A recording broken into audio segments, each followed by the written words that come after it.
Hello everybody, আশা করি আজকে আপনারা ভালো আছেন সকলে। আজকে শুক্রবার সন্ধ্যা হয়ে গেছে। আজকে আমি রংপুরে আছি। রংপুরের পরিবেশটা অনেকটাই স্যাঁতস্যাঁতে, ঠান্ডা ঠান্ডা ভাব।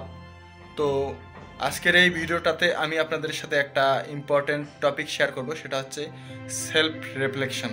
আপনারা অনেকে জানেন যে আমি বেগম রোকেয়া বিশ্ববিদ্যালয়ে পড়াশোনা করছি মাস কমিউনিকেশন অ্যান্ড জার্নালিজম বিভাগে।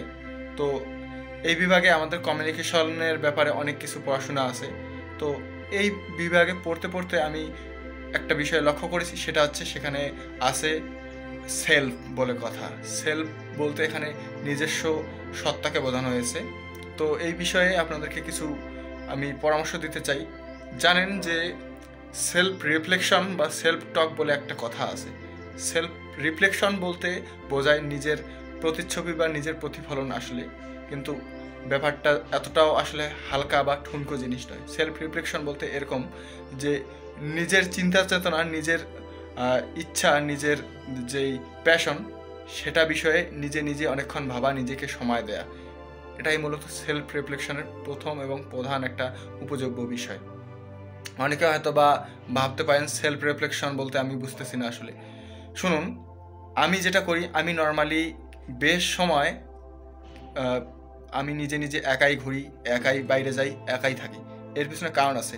কারণ আমি নিজে নিজে অনেক সময় নিজের মস্তিষ্কের সাথে কথা বলি, নিজের অন্তরের সাথে কথা বলি। আর এই কথা বলাটা খুবই খুবই খুবই জরুরি।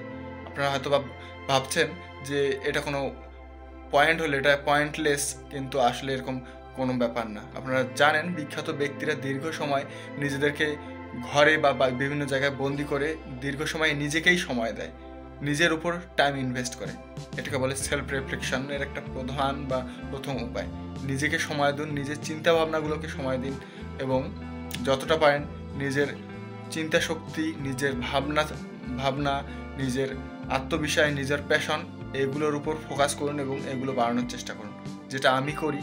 এবং আমি একটা দীর্ঘ সময় নিজের উপর ব্যয় করি। আমি একাকী বেশ কিছু সময় থাকতে ভালোবাসি, পছন্দ করি। সেই মুহূর্তে না তো আমার ফ্রেন্ড থাকে, না তো কোনো বড় ভাই, না তো কেউ থাকে না সেই মুহূর্তে। কারণ আমি একা একাই ওই সময় ঘুরতে পছন্দ করি।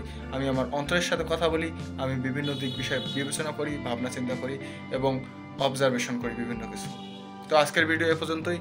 সেলফ রিফ্লেকশন খুব জরুরি, তাই এই বিষয়ে একটু সতর্ক থাকবেন, এই বিষয়ে অবশ্যই মনোযোগী হবেন। দেখা হবে আগামী কোনো ভিডিওতে।